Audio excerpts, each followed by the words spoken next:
Assalamu alaikum and welcome back to the Money Counsel. We are on the topic of understanding money and the relationship that we have as individuals with money and what it means to us and how it actually affects our financial decisions. And in the studio we have Mohammed Jaffer from Mojaf Financial Services with us to discuss this topic. Mohammed, just before the break, you shared a very interesting scenario with us. If you maybe just want to start there. Yeah, Adnan, the point that we were trying to make is that because, for argument's sake, if I as a parent have come from a very poor and a difficult background, but as we say, with difficulties there comes great lessons. And we are taught certain life skills by going through those difficulties. Now, because we've gone through this difficulties, many of us had to go to bed without food, had to walk to school because there wasn't money to take a bus or whatever. We had to walk to school without shoes. Yes. We really tough and difficult times.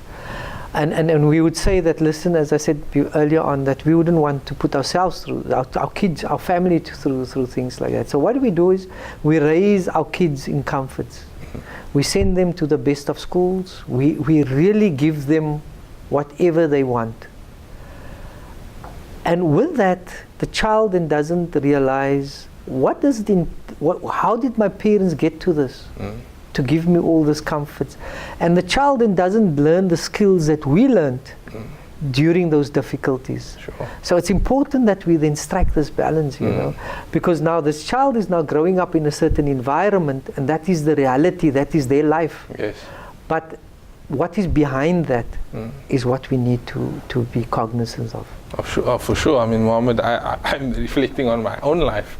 For that matter, and looking at my parents and what I've also had to put in and sacrifice, and now passing that on to my daughter and future kids, etc. Sure. Is those values that you trying to instill and the lessons through your life that you need to make sacrifices to achieve certain things.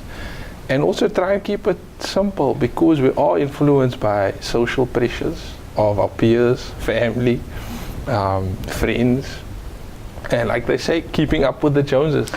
I mean, I came across another article from Carl Richards where he discusses a number of wealthy people that have achieved things over life. And when we look at a certain individual at a certain point in time where they've maybe acquired wealth, either through starting their business or they've just done well for themselves, we immediately create these assumptions in our mind that they probably had it easy or whatever the case might be. But it came down to those sacrifices that they might have made through their life in terms of, keeping it simple by, like you said, just buying instead of the BMW or the Mercedes, they settle for something that can still get them to A and B, to allow them to perhaps then save and build up their retirement savings. Absolutely, Adnan. If you need to get from Rylands to Cape Town, for those people that know, I'm sure that the listeners, the viewers know where that is. Yes. If you need to get from one point, or from Sandton to Pretoria, yes, you need to get from one point to another point. If you're going to go with a Mercedes from Sandton to Pretoria, or if you're going to go into a Toyota Yaris from Sandton to Pretoria, or the Gautrain. Exactly, it's just a form of a means of transport that wants to get you there. You're still going to get there. Yes. That's the important part of it. But I think too much value is attached to how in the vehicle that I get there. And in that process we also get sucked into, it's the vehicle that I drive that's important, and not the destiny that I'm going to. And people get then trapped into this. Every so many years I need to change my car because I need to keep a certain standard. Of course. And Adnan, money doesn't buy happiness. money doesn't, yes, money buys comfort. Yes. So it's important that we prioritize. Also. And we need to prioritize and say what is important in our lives. And then based on that, we then say we plan our financial affairs around that. Yes. And then we embroider it from there and say, listen, these are the important things in our life, and this is what we want to achieve over a certain time.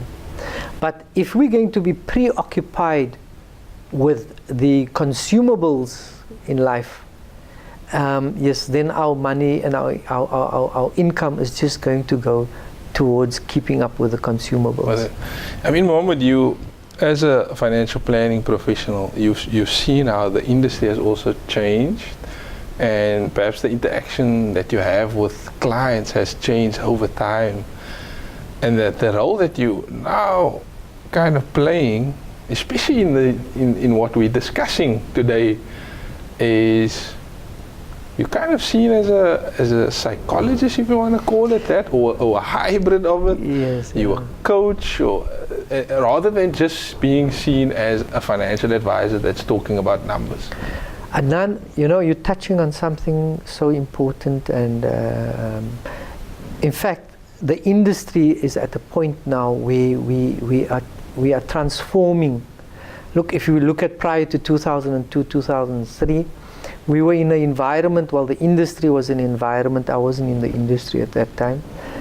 The industry was an environment where people were sold investments, were sold unit trusts, were sold this and sold that.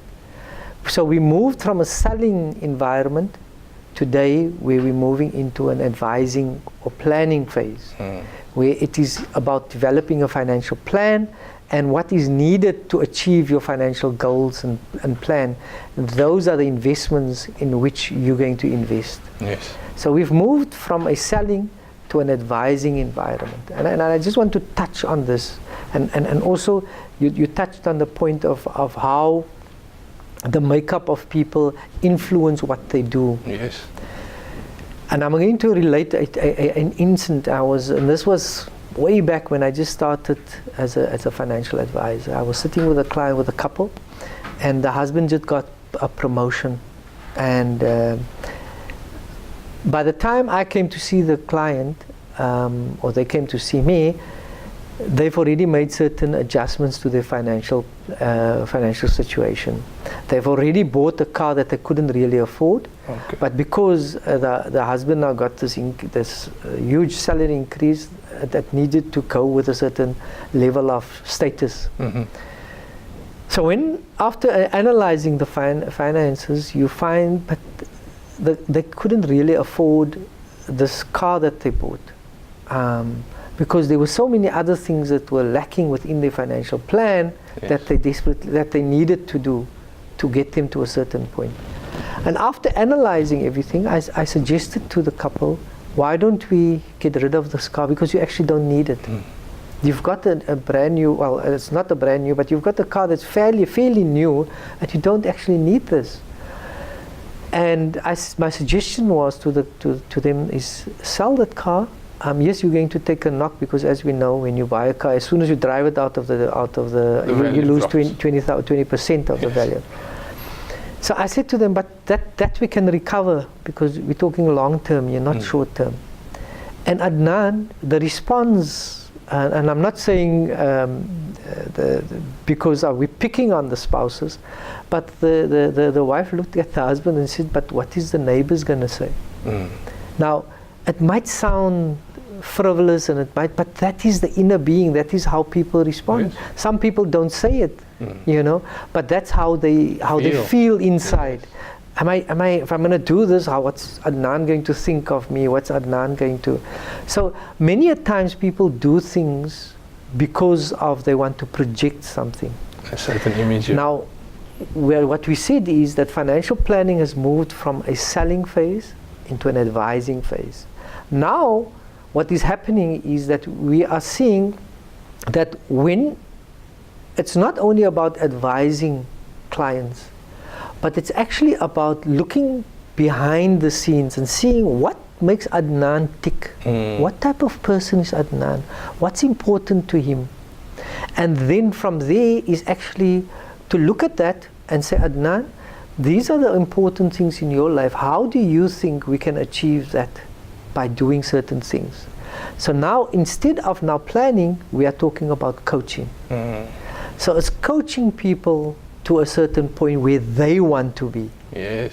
So it's no more about this is what the advisor is proposing, but what is it that you want, and how are we going to get there?